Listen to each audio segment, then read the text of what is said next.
Okay, sabi po riyan, can a woman forget her nursing child and not have compassion on the son of her womb? Surely they may forget, yet I will not forget you. See, I have inscribed you on the palms of my hands. Your walls are continually before me. My preaching this morning is entitled Engraved on His Hands. Okay? Inukit ka sa kanyang palad. Okay? Sabihin mo sa katabi, pinagpala ka na ng Diyos. Grabe, nakaukit yung pangalan natin sa Diyos. Sige po, peace be with you.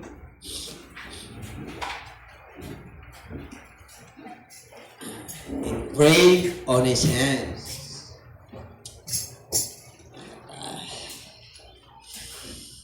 Naalala ko po, meron akong isang nabasa sa Daily Bread. Ito po nung panahon po ni John Wesley. John Wesley is one of the greatest preacher and evangelist in 18th century, 1800. Dahil po sa kanyang paglilingkod sa Lord, meron po siyang isang worker at member sa church na nagpangalan, nung pinanganak ng kanyang anak, ay pinangalan niya kay John Wesley. Yan po si Jeff Harden. Harden ang kanyang pangalan. Yung papa niya is Jeff. Dahil sa kanyang nakitang kasigasigan ni John Wesley. Kaya ang pangalan ng kanyang anak ay si John Wesley Harden. At dahil naging inspirasyon niya si John Wesley kung mangaral ng kanilang kapanahunan. Kaya pinangalan niya yung anak niya. Kaya lang, maganda yung kanyang layunin. Siyempre, pangalan eh. Pag sinabing John Wesley, may pagkakilanlan. Amen po? Kaya nakakalungkot at the end of his life. Naging kriminal yung kanyang anak. 42 ang kanyang napatay na lalaki. And dito po, siyempre po, hindi po maganda yung kanyang nagiging wakas. Kaya dito po, napakahalaga na yung pangalan natin ay mayroong identity. Okay, tingnan po natin. Tingnan po natin si Abraham. Si Abraham po, nung tinawag po siya ng ating Panginoon, ay Abraham ang kanyang pangalan. Abraham. Sa book of Genesis chapter 12. Ang sabi ng Lord sa kanya, iwanan mo ang inyong mahal sa buhay. Ang kabuhayan nyo, ang pamilya mo, ang parents mo, ang mga relatives mo, at ikaw ay susunod sa akin. At sumunod po si Abraham. Sumunod po siya. Yung pangako niya na magiging dakilang bansa po siya. Okay? Kaya ang pangalan niya ay Abraham. Doon sa Genesis chapter 17. Noong 99 years old po siya, nagpakita uli sa kanya ng ating Panginoon. Kaya sabi niya sa 17:5 ng Genesis, neither shall thy name anymore be called Abraham, but thy name shall be Abraham, for father of many nations I have made thee. Genesis 17 verse 5. Kaya tingnan mo yung pangalan ni Abraham. Nung tinawag siya ng Lord, 75 years. After how many years, nakita niya yung pangako ng Lord sa Genesis chapter 12 hanggang 17, ang dami pong mga pinagdaanan si Abraham. Ang sabi niya, okay, nakikita mo yung mga bituin na yan, ganyan karami ang iyong lahi. Nakita mo yung buhangin na yan, ganyan karami. Kaya hindi po nagbago yung pananampalataya ni Abraham. Kaya sabi niya sa 17:5, nung nagpakita uli sa kanya, 90 plus na siya. Grabe, ilang taon, ano? pag nagpakita at bumisita ang Diyos, hindi ganun kadali. Ilang years pa yun? Di ba? Yung pangako niya na sindami, tapos wala silang anak. Pero pinanghawakan ni Abraham. Alam niyo yung pangalang Abraham, di pa niya nakuha yung basbas, no? Kaya sa 17 verse 5, hindi na ngayon Abraham ang pangalan mo. Abraham, but thy name shall be Abraham, for a father of many nations have I made thee. Ginawa kitang ama ng mga bansa. Kaya Abraham ang pangalan mo. Amen? Alam niyo ba mga pangalan ninyo? Magaganda dahil may mga meaning. Di ba? Kanyang, kasi binibili ang pangalan, lalo na po yung nung unang panahon po, yung mga Chinese. Siyempre, hindi sila, nung panahon po nila ni Marcos noon, iba po ang citizenship noon. Alam, bibili ka ng pangalan, kaya lang bilhin mo pangalan, hindi mapantot. Siyempre, gusto mo yung mapango. Amen, yung may dating. Diba? Kahit ikaw, pag naglilihin na yung mahal mo, diba? Yung mga mag-aasawa soon. At saka yung mag-asawa pa lang, at saka mga may asawa na, at may mga anak na, diba? Naghanap kayo ng mga meaning ng mga pangalan ng inyong mga anak. Ano kaya ang meaning ng pangalan ng anak ko, magiging anak ko? Magaganda lahat po yan. Pero, iba ang Diyos. Pag siya ang nagpasbas sa'yo, iniba niyang pangalan. Ano? Tingnan natin si Jacob. Sa Genesis chapter 32 verse 28. Si Jacob po na mandaraya, di ba? Pumunta po doon sa kay Laban. Kasi po, papatayin siya ng Iso. Nung nangyari sa kanya, dahil dinaya siya, mainit at mapusok si Iso. Kaya anong nangyari sa kanya, mga kapatid? Nung siya po ay bumalik na po, at sabi niya, kailangan yung Diyos na talagang paglilingkuran niya yung Diyos nila, Abraham, Isaac. Siya po si Jacob. Kaya sa Genesis chapter 32, verse 28, and he said, thy name shall be called no more Jacob, but Israel, for as a prince hast thou power with God and with men, and hast redeemed. Hindi niya pinatawan. Nagbugno sila. Hanggang matumaga po. Kaya nag-prevail po siya. Sabi niya, kaya hindi na Jacob ang pangalan mo. Israel na. Kasi nag-prevail ka. Nanaig ka eh. Magbukang liwayway na, iwanan mo na ako. Hindi kita iwanan hanggat hindi mo ako binabaspas. Dapat ganun po tayo. Anak na tayo ng Diyos. Hindi naniniwala ko Lord sa iyo hanggat hindi mo ako pagagalingin. Hindi ako papayag na ganito ako. Di ba? Hindi ako papayag, Panginoon. Ako yung mananampalataya na at anak mo ako. Kailangan i-bless mo rin ako. Yung buhay ko noon, wala na yung old nature na yan. Dapat bago na. Sa New Testament, sino pa? Si Saul. Sa 1 Corinthians. Sino pang binago dyan? Acts chapter 13 verse 9. Then Saul also is called Paul, filled with the Holy Spirit, looked intently at him.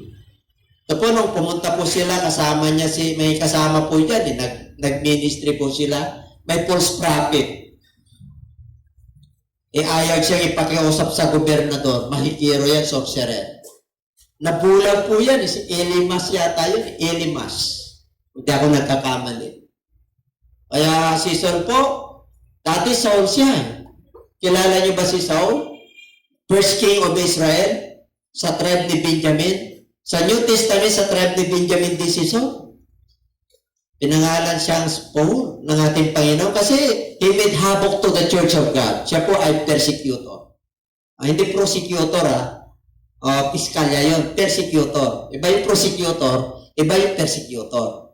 O taga-usig po siya. Amen? Hindi siya taga-litis. Yung prosecutor, taga-litis. Yung persecutor, taga-usig. May nakuha pa tayong kaalaman? O palakpakan natin ang Diyos. Alam nyo, Lagi tayo dapat may nakukuha kaalaman sa Diyos. Amen? Dapat maggrupo tayo. Dapat umano tayo. No? Kagaya po ni Saul. Noong una, nag-uusig siya. Ngayon, siya lang pinag-uusig. Kaya, pinalitan ng pangalan niyang Paul. Dapat yung pangalan mo, pag nakuha mo na yung paspas, kaya meaning ng pangalan ko, Lord. Ang ganda pala. Noong ang Lord ay nangungusap na at naglilingkod ako sa Lord. May meaning pala pangalan. Yung meaning ng pangalan ng magulang ko maganda. Pero iba sa Lord.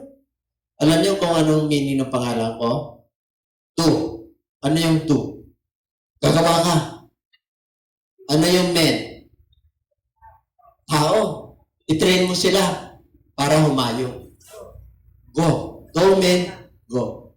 Yung dati kong sarili ay pinalitan. Domingo, di ba? Pinalitan ng Lord ng E. Ngayon, gagawin kitang domen. Go. Kaya yung church na pinakatiwala sa atin ng Lord, nagtitrain ako ng may evangelist, mga pastor, mga manggagawa ng Lord. Para sila ay magiging men, matibay, matatag, strong, hindi lang pa. Amen? Yan ang gusto ng Lord, malakas ang loob para sa Diyos. Hindi malakas ang loob para mapahamak.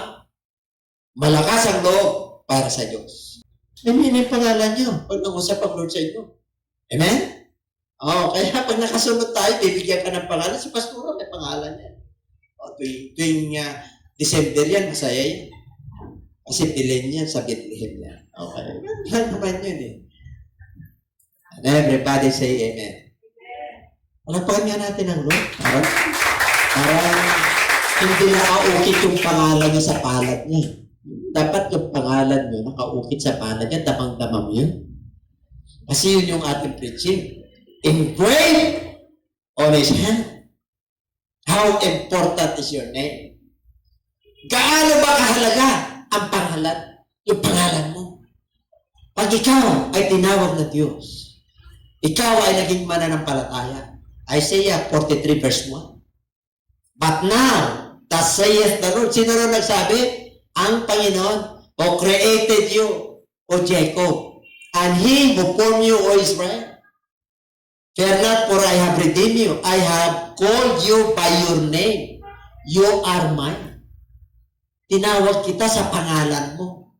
Kaya nung ikaw ay naging mananampalataya kay Kristo, si Kristo tinawag ka niya. Ang tindi mo.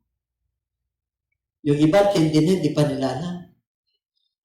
Parang wala pang blessing. Parang puro saluyot na lang at nabungang dumarating. Hindi ganun po yun. Yung naka-engrave lang na pangalan mo sa palad ng Diyos. Abay, sapat-sapat na yun. Kahit na gano'n kahirap ang buhay, nasa palad ka ng Diyos. Ang tindi mo. Amen? Di ba? Pag yung sweetheart mo nga, pagka kayo ay bago, mag-sweetheart, parang kayo na lang sa mundong ito magkakilala eh. O wala na kayong kakilalang kapitbahay na makatabi nyo, talagang kayo na lang talaga sa mundo. O, naramdaman nyo ba yun? O nagkaroon kayo ng boyfriend at girlfriend? Baka naman magkalayo kayo, long distance, cannot be reached. Yung inyong mga pag-ibigan ay napakalayo. Hindi. Mararamdaman mo yan pagka naranasan mo yun. Talagang kahit anong mangyari, tayo na lang dalawa. Diba, ganon? How important? Grabe. Ang nagsabi ang Diyos, ako ang lumikha sa inyo. Ako si Jacob. Ako ang yung wangis nyo. Kayo huwag tayong matakot. Ako ang tumubos sa inyo. Tinawag kita sa iyong pangalan. Sa akin ka. Pero kung pag-aari ka ng Diyos, hindi ka kakatayin ng demonyo. Pero kung pag-aari ka ng Diyos, ang mahirap sa mga mananampalataya na mahina, nagpapano sila. Alam niyo, pagkaanak ka na ng Diyos at tinawag ka na ng Diyos, abay yung mga dumarating na bagyo sa atin, ano lang po yan, mga pagsubok sa ikatitibay. Hindi po mapahamak ka yan, hindi. Kung sinusubukan ka man sa sakit, tinitingnan lang ng Lord kung paano mo i-handle yung sakit mo. And everybody say amen. Meron ka lang lagnat nag-isip ka na magpa-swab test na kaya ako. Mag-isip ka na meron tayong Diyos. Punta ka lang kay John Lloyd, yung biogesic niya. Ano pa iniisip niyo? Diba? Kung ano nung iniisip niyo, pag-ari ka ng Diyos, nakaukit pa naman yung pangalan mo sa kanyang palad. Papabayaan ka ba ng Diyos nun? Hindi. Oh.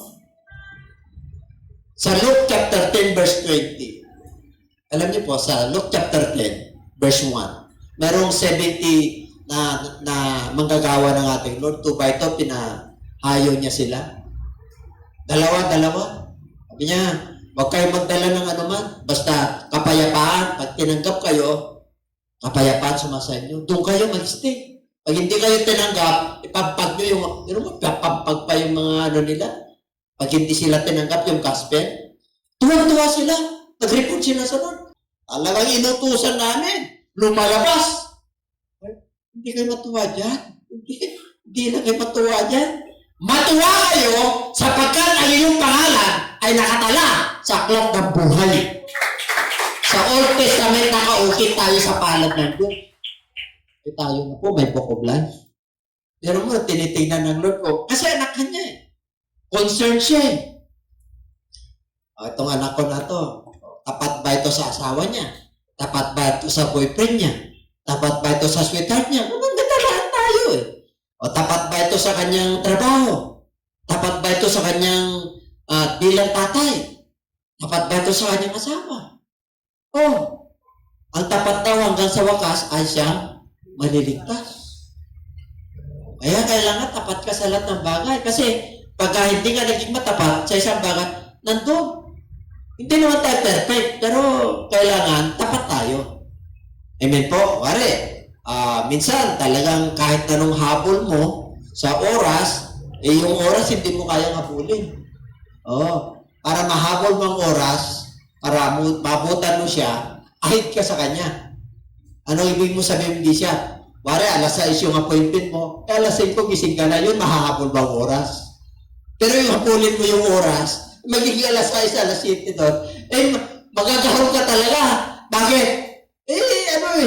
Yung oras, alam mo ng alas 6 yung meeting place mo, alas 6 ka alis. Hindi mo mahabol yan. Pero mahabol mo yan, alas 5 pala, nandun ka na. Nauna ka na sa orasan. Para hindi ka maniwala. Nakits nyo? Ibig kong sabihin, ahit ka.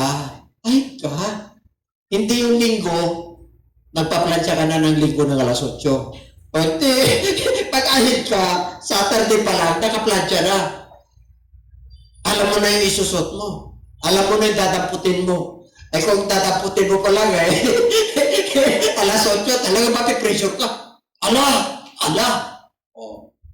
Pati yung mga pusa mo, kasama na sa pressure mo. Amen? Yung mga tao sa bahay. Kaya, dapat nakarelax na tayo kasi anak na tayo ng Diyos eh. Amen po? Palakpakan natin ang ating Lord. Yes! Sa Revelation 13 verse 8, ganito kahalaga ang pangalan. Alam nyo, pag hindi ka nakita ng Lord sa Book of Life, itatapon ka sa dagat-dagatang apoy. Ang sabi niya, all who dwell on the earth will worship Him. Ito yung mga sumasamba sa Kanya. Whose name have not been written in the book of life of the Lamb is laid from the foundation of the world. Pagka wala sila dyan, itatapon sila. Pag wala sila sa book of life. This is the second death. Meron po yan. Okay? Kaya, kailangan, pag tayo po ay mananampalataya, siguraduhin natin na yung pangalan natin na sa Old Testament, grabe yun, nakaukit. Ngayon, Book of Life. Sa Book of Life, kayang purahin ng Diyos yung pangalan mo. Option ng Diyos yun. Kaya pagka nag-backslide, nawala yung tao, mawala din yung pangalan mo sa Book of Life. Hindi ka gaya ng iba na pag nanalig ka kay Kristo, ay talagang forever na yung Book of Life. Sino sabi? Hindi po. Sa Old Testament si Moses, burahin mo yung aklat, yung Book of Life ko. Nag-intercede po siya para sa mga anak ng Diyos kasi nagkasala po sila. Binubura ng Diyos. Kaya walang, always say, wala. Talagang gagawa, you must work out your own salvation. Kailangan mag-manifest ang fruit of the Holy Spirit. Ay yung iba, kahit na nagkasala na, sila po ay ligtas pa. Hindi po, pananaw lang nila yun. Pero pag sa Biblia po, iba. Conditional ang kaligtasan. Pag nagpatuloy ka at naging tapat ka, maliligtas ka. Pero, pagka sa kalaunan, sa kalagitnaan ng iyong paglalakbay sa iyong spiritual na pananampalataya, ay huminto ka, mawawalan ka. And everybody say amen. Kaya ganun katindi yung book of life na yan. Kaya pag-ingatan niyo po, pag nandun na yung pangalan niyo. Kahit na may kahinaan po tayo at may pagkakamali, Lord, patawad po. Kasi hindi naman tayo perfecto eh. Hindi tayo perfecto. May mga pagkakamali tayo, may mga desisyon po tayo na minsan nasasaktan tayo. Ayaw naman natin eh. Kaya lang napapahintulutan para tayo po ay magtiwala. Para tanggapin natin na nagkamali po tayo. Kasi pag hindi tinanggap yung tao ay nagkamali, pride ang tawag po. Pag hindi mo kayang lunugin yung pride mo, hindi ka talaga makapagpatuloy sa iyong pananampalataya. And everybody say amen. Kasi ang buhay Kristiyano ay Christian attitude. The attitudes. Ibig pong sabihin, mayroong Christ-likeness attitude. Hindi ka pwedeng magiging ilaw sa mundong ito na hindi ka sumusunod sa mga aral ni Kristo. Hindi ka nandun sa book of life kung hindi ka sumusunod sa kanyang mga kautusan. Nung una nakasunod, ay buburahin ka talaga. And everybody say amen. Yung mga nag-backslide, yung mga wala na, burato na po yun. Bakit? Ibinagahan na eh. Hindi na makakabalik. Habag na lang ng Lord kung makabalik. Kaya ang hirap tumalikod eh. Alam niyo ba, pag ang isang tumatalikod, bumalik, natutuwa ang Diyos eh. Yung backslider, marami raw matatakpan na kasalanan. Alam niyo kung bakit? Perfect love kasi yun. Perfect love.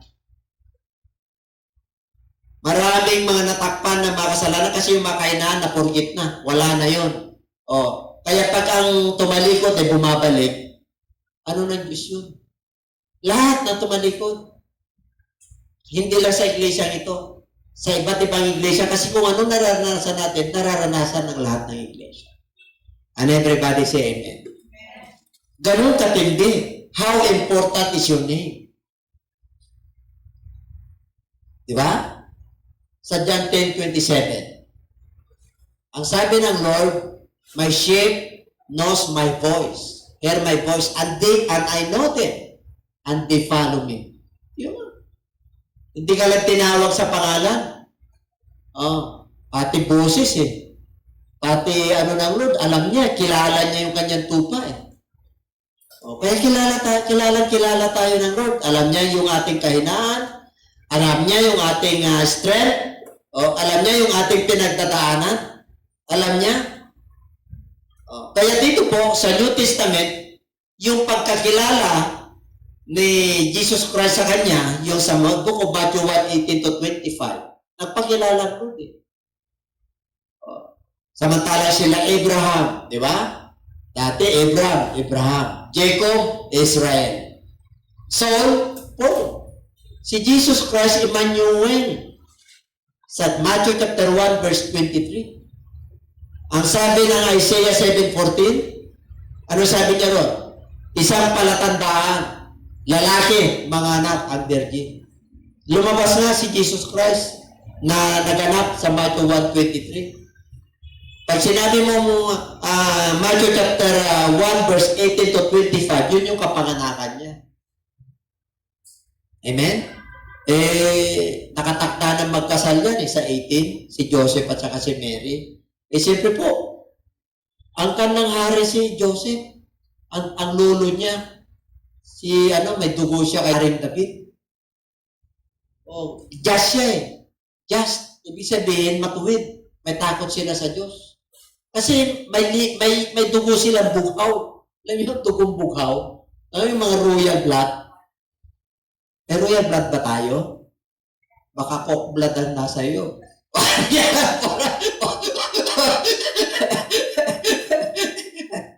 Royal blood. Ibig sabihin, pero mo pag nasa royal blood ka, may identity ka. Kahit na sa pagkatao natin, may identity tayo. Yung old nature natin, alasing ko yan. Ano yan? Talahira yan. Ano yung talahira? Meron tayong identity. Meron tayong iwan na legacy sa mundong ito. Anong gusto mong iwan na legacy? Bilang mananampalataya. Siyempre mananampalataya na tayo, ilaw na tayo. Kailan na iwanan tayo? Amen? Nung dati, ayaw tayong halos isusuka tayo ng mga mahal natin sa buhay sa ugali natin. Sa lipunan dahil iba yung ating pananaw. Pero nung binago tayo ng Diyos, dapat maiwan din tayo. Amen? Kagaya ni Charles Spurgeon. Si Charles Spurgeon po, isang mangangaral ng 18th century. Galing niyang mangaral sa Church of London. Grabe po siyang mangaral. Ang lagi niya pinapangaral, yung 46:19 ng Isaiah. Nakaulit ka sa palat ng Diyos. Lagi niya yun, talagang inuulit-ulit niya. Gustong-gusto niya yun eh. Nung kanilang kapanahunan. Kaya dito po si Charles Spurgeon ay naging inspirasyon niya. Na ipambangaral po yung engraved on his hand.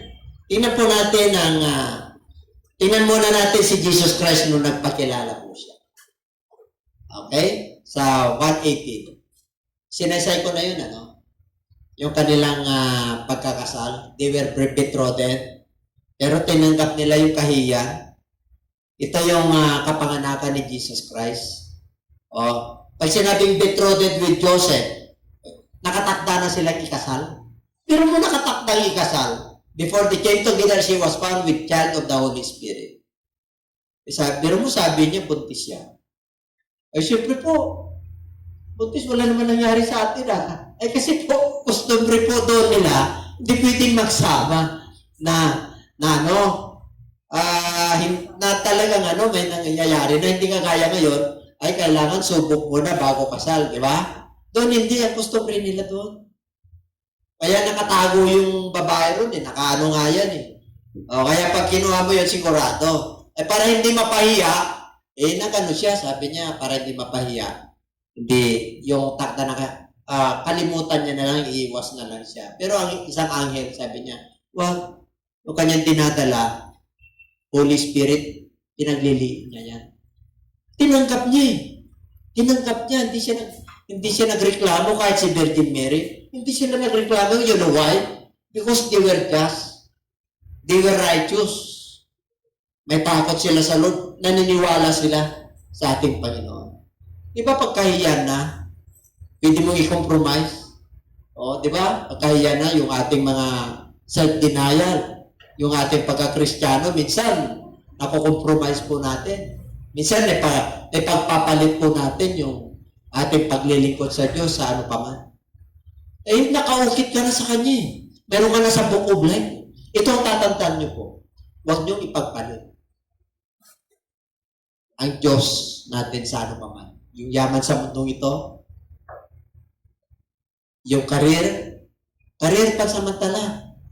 Kahit yung pamilya, basta sa gawain ng Lord, unahin mo lagi. Balikan mo yung pamilya mo. Trabaho mo, balikan mo. Gusto mo promotion, unahin mo ang Lord. Gusto mo pagpalain, unahin mo ang Diyos. Gusto mo maayos ang pamilya mo, unahin mo ang Diyos. Gusto mo maayos ka, unahin mo ang Diyos. Gusto mo maging matino yung anak mo, pamilya mo, unahin mo ang Diyos. Gusto mo magkaroon ng kapayapaan, unahin mo ang Diyos. Basta inuuna mo siya. Siya mag-ayos sa lahat. Siya ang kakumplituhan ng ating buhay. Pero mo, nasa book of life ka na. Kaya huwag natin ipagpalit po yun. Kahit na minsan talagang hirap, napahintulutan na talagang laban lang. You must fight a good fight of faith. Meron na po tayong pananampalataya kay Kristo. Yung nararanasan naman natin, nararanasan naman natin. Sa totoo lang tuwan-tuwa sila sa atin, tapos tuwan-tuwa naman tayo sa mga unbeliever. Ano yan? Dapat lalo tayo tuwan-tuwa kasi una, anak tayo ng Diyos. Buhay na wala hanggang tungo natin. Pangalawa, dahil sa pag-ibig ng Lord, nakaukit sa palad niya yung pangalan mo. Ang matindi pa, may book of life, may talaan ka, pero mo naglilista ang Diyos kung anong ginagawa mo. Kaya nga nakakaya pagdating ng panahon, pagka yung talaan, hindi na magreklamo ang tao. Basta tatayo na lang yan sa kaliwa. Hindi sa, pag sinabi ng Lord na sa kaliwa, kung saan ang pumupunta yung mga tao sa kaliwa, yung mga kambing, hindi na pipilitin ang kusa na yun. Kasi yun ang ginawa nila Yun ang guilt feelings. Yun yung ginawa nila. Yung nasa kanan ay mga tupa. Yung nasa kaliwa ay mga kambing. Ibig sabihin, mga matitigas ang ulo. Bakit kambing? Hindi nila pinansin ang Lord Nung nagutom siya, hindi siya pinakain. Nung nawaw siya, hindi siya pinainom. Nung may sakit, hindi siya dinalaw. Nung nasa paitan, hindi siya pinuntahan. Kailan Lord nangyari yun? Nakita niyo ako, hindi niyo ako pinansin. Pero nasa kanan, pinakain niyo ako Dinalaw niyo ako, pinainom niyo ako. Kailan yun, Lord? Paano mangyari yun? Pag ginawa mo yan sa aking maliliit na kapatid, ginawa mo na yan sa akin. Ang ibig kong sabihin, pag ginawa mo yan sa kapwa mo mananampalataya, yung yung pagkamatuwid, ginawa mo na yun sa Diyos. Lalo na sa sambahayan ng Panginoon. And everybody say amen. O ganun katindi po yun. Hindi ka utosan ng Lord na wala ka. Pag sinabi ng Lord na pakainin mo, may pagpapakain ka. Sinabi ng Lord na painumin mo, may pagpapainom ka kasi pinlis ka na ng Lord Hindi yun sa amount. Hindi po. Hindi sa amount po yan. Kundi sa kanyang pangangailangan. Ay, wala, meron kang isang sako, pangangailangan niya 1 kilo. Hindi mo naman mabigyan, ibigay mo sa kanya yung sako na walang laman. Ganun lang po yun. Ganun ang gusto ng Lord. Kasi, anak ka na ng Diyos Dapat ang attitude mo, talagang Christ-likeness, Christian attitude. Ma-identify mo sa mananampalataya. Christian in words and Christian in deeds. Sa salita at sa kasagawa. Sa panahon po natin, maraming mga mananampalataya na sa salita lang. Pero sa gawa, mahirap. Kayo ba naniniwala ron? Mahirap. Hindi tayo perfecto. Pero kailangan natin na sumunod para magiging perfect tayo. Kailangan sumunod po tayo para magiging banal po tayo. And everybody say amen. Pero mo sa 22 ng Luke, ay ng Matthew, napulpil ito, naganap ito, it was spoken through the Lord, through the prophet. Di ba? Did as Daniel commanded him and did not know her till she had brought forth her firstborn son, and he called his name Jesus. Tagapagligtas. Sabi ng angel, pangalan mo sa kanya Jesus. Nagpakilala. Ano ba yung Jesus? Yung iba kilala ng Jesus, tao lang. Nagpakilala na nga siya Bakit hindi siya Diyos? Ipapanganak pala, dami ng anghel. Nagwo-worship, hindi sila nakakita ng gano'n. Galing sa langit, pero mo, nasa sabsaban, nagwo-worship yung mga angel, wini-welcome, kapayapaan ang buong mundo. Ibig sabihin, nung pinanganak siya, natabasan na natin ang kapayapaan. Hanggang ngayon, nung namatay siya, buhay pa rin. Kapayapaan pa rin sa atin. Kaya nga, ang Diyos hindi namatay. Amen? Siya pa rin ang namabanggitan para sa atin. Ganun tayo kamahal ng ating Panginoon. Pero inukit yung pangalan mo sa kanyang pangalan. Ang tindi mo. Di ba? Meron ka pang book of life. Saan ka pa? Nakaukit naman yung puso mo sa iyong misis, sa mister, di ba? Hindi pinakalaban ng Lord yun, no? Pero sa palad, kita mo lang yung pako ni Kristo, buhay niya. Nakapakot.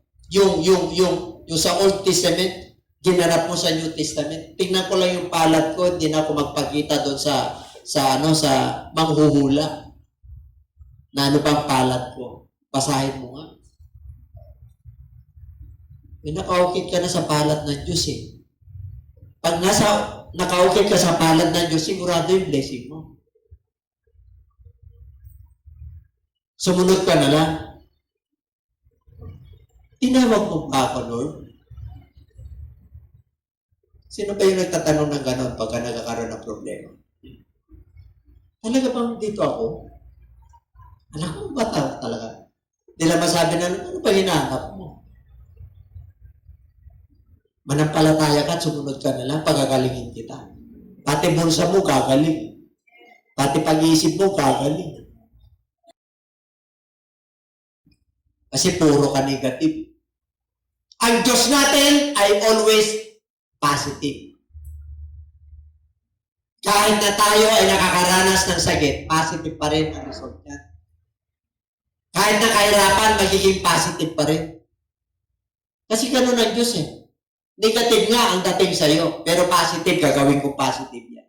Matututo ka dyan sa nararanasan mo sa buhay. Magiging matibay ka. Lalo ka pang magtiwala sa akin. Alam niyo kung bakit pinapaintulutan ng Diyos yung mga iba't ibang problema natin? Para lalo tayong tumatag. Tangkapin mo lang na may sakit ka. Pero ipagkatiwala mo sa Diyos na siya magpapagaling. Tanggapin mo lang na hirap ka sa buhay. Pero sunod ka lang isang araw, hindi na mabigat yung kahirapan sa iyo, magaan. Magaan naman talaga ang buhay. Pag nakasunod ka sa Lord, magaan. Bigay nga sa akin, nakaukit ka sa palad. O di, gawin mo na yung dapat mong gawin. Alam nyo, binigyan tayo ng Lord ng karunungan para gumawa. Hindi yung parang iasa mo lahat sa Kanya. Sa Diyos, meron mong kasabihan eh. Sa Diyos ang awa, sa tao ang gawa. O, yun yung kasabihan. Tayo, sa Diyos ang awa, sa tao ang awa. Hindi ganun yun. Diba? Totoo po yun. Kailan gumawa tayo? Sa Diyos ang awa, siya rin ang maawa sa iyo. Gagawa ka. Dapat kawaan mo rin yung sarili mo. Awa ka na sa sarili mo. Pakawalan mo na. Tingnan mo na yung palad mo. Lord, nakapako ka na sa krus. Hallelujah po. Panginoon, palayain mo na ako. Nakakulong dito sa ganitong isip ko lagi para may sakit. Isip ko lagi para mahirap. Para mabigat. Para malapit na ako. Ano ang dapat natin gawin? Tignan po natin. Isa-isahin natin. Isaiah 49:42. Grabe ang pag-ibig ng Diyos sa Israel. Isaiah 40 verse 42. But Zion said, the Lord has forsaken me, and my Lord has forgotten me. Mga tao ng Israel yan, mga matitigas ang ulo. Akala nila, dahil sa kanilang nasasakop sila lagi. Lagi silang natatalo. Yung gusto nila, hindi ganun ang nangyayari. Kaya sabi ni Isaiah, pag sinabing Zion, ano yan? Bundok ng Zion yan. Refutes po nila yan. The Lord has forsaken me, and my Lord has forgotten. Akala nila, kinalimutan na sila ng Diyos. Kaya sabi ng Lord sa 15, can a woman forget her nursing child and not have compassion in the son of her womb? Surely they may forget, sabi ng Lord, ang babae ba? Yung babae, nanganganak. Makalimutan niya ba ang kanyang anak?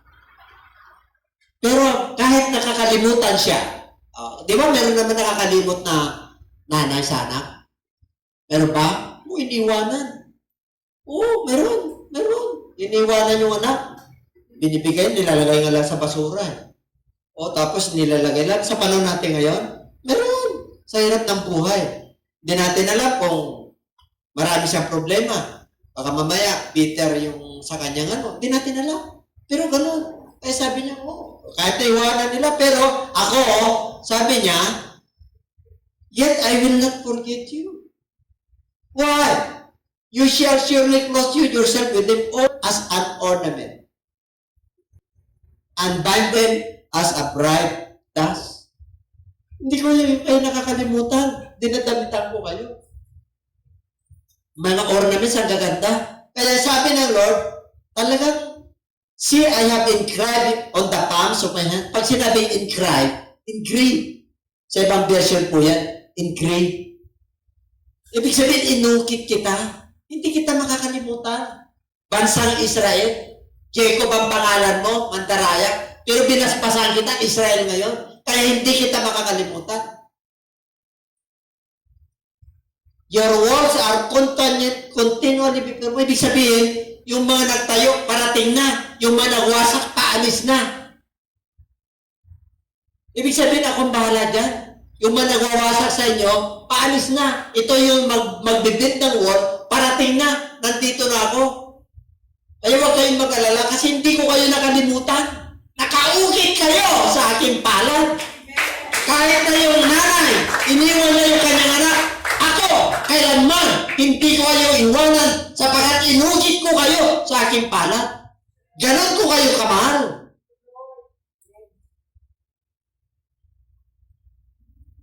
Minsan konting problema lang, di ba? Kaya sabi niya, look, lift up. Your sons shall make haste. Your destroyers shall go away from you. Lift up your eyes. Look around and see.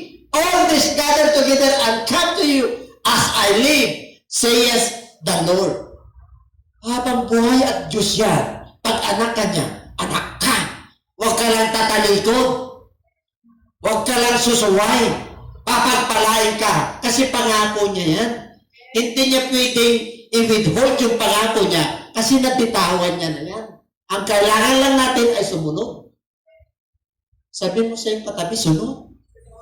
Oo, kahit na may kanya-kanya tayong pinagdaraanan. Alam niyo mga kapatid. Halos pare-pareho lang naman tayo ng pinagdadaanan. Hindi naman tayo nagkakalayo eh.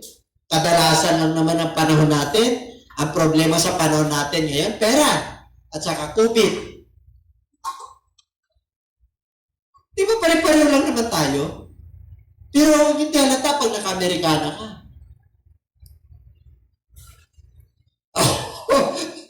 Di ba? Bakit mo naman ipalata na wala ka? Nasa Lord ka. Kaya mo ang Diyos magtustos sa'yo. Amen? Kaya mangaral ka, alam naman na mga nangangaral ako dito na ano lang. Kailangan yung Diyos natin ay buhay. Diyos natin na mapagpala.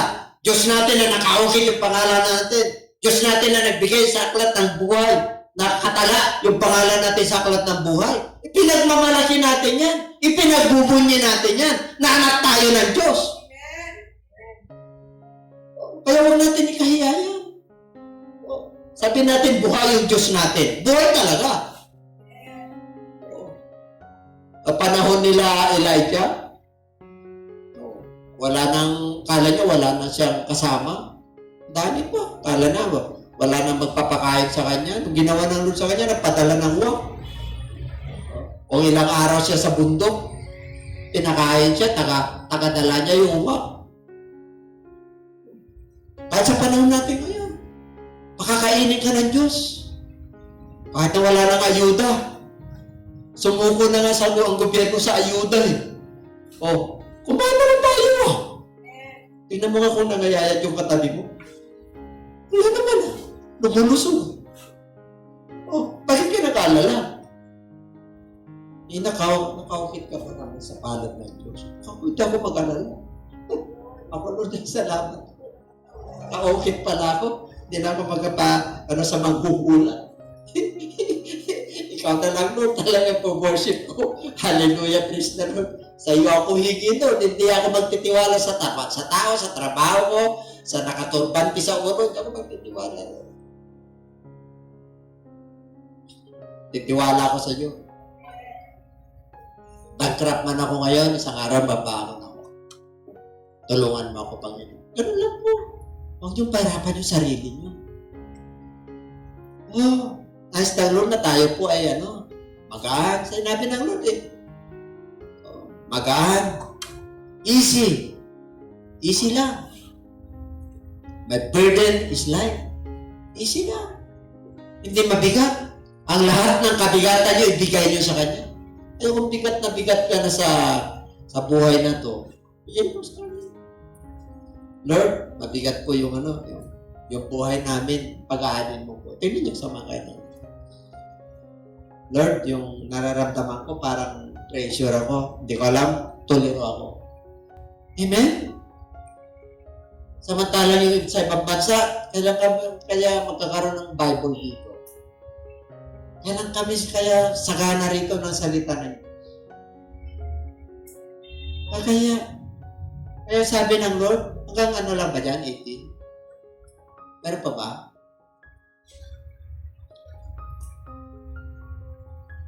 Si John Wesley, na pinangalan niya, hindi natupad yung gusto ng kanyang tatay. Yung pinangalan si John Wesley Harding. Kasi pumatay siya. Ng 42. Pinangalan sa kanya, hindi naging maganda. Pero sa atin, maganda dapat Alam niyo kung bakit? Anak ka ng Diyos Dapat yung huli ng sandali ng natin, kung sakaling tawagin tayo, nanghihinayang sila. Di ba? Pero yung ang sabi ng Book of Proverbs, yung masama, ay maraming natutuwa pag nililibig. Pero yung mabait, maraming nanghihinayang. Sayang, bakit siya pa? Di ba? Kaya nga, ilaw tayo Yung ilaw, kailangan magliwanag. Alam nyo, sa totoo lang po, sabi ko, Panginoon, dati nung preacher ako, evangelist ako, sigaw ako ng sigaw. Ngayon, parang hindi na ako makasigaw Parang na lang nakasigaw pa rin pagkakailangan. Pero parang gusto ng Lord yung ma-feel natin na kasama natin. Ma-feel natin na taas lang natin yung kamay natin si Lord. Parang dati talagang ang hirap abutin yung presensya ng Lord. Pero ngayon nandyan na. Nakakasunod na po tayo. Kaya itaas mo lang yung kamay mo, parang nandyan lang ang Lord. Parang sagana po tayo sa presensya ng Lord. Kaya magana po. Kaya pwede tayong umiti. Amen? Kasi mahirap yung iba nagpupuri para ang hirap gumiti. Di ba? Para hindi. Maganda po ang buhay. Sa totoo lang po. Kaya yung gusto ng ating Panginoon, ang isipin natin, yung kanyang pagkapako sa krus, yung kanyang ginawa sa atin sa krus ng Kalbaryo. He gave His life for us, lahat po tayo. Ibinigay niya yung kanyang buhay para magkaroon tayo ng buhay. Ibinigay niya yung kanyang espiritu para magkaroon tayo ng Holy Spirit. Siya po ay naging mahirap para yumaman po tayo.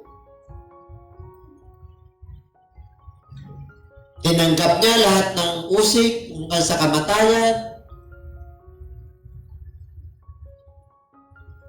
Naging mababa po siya.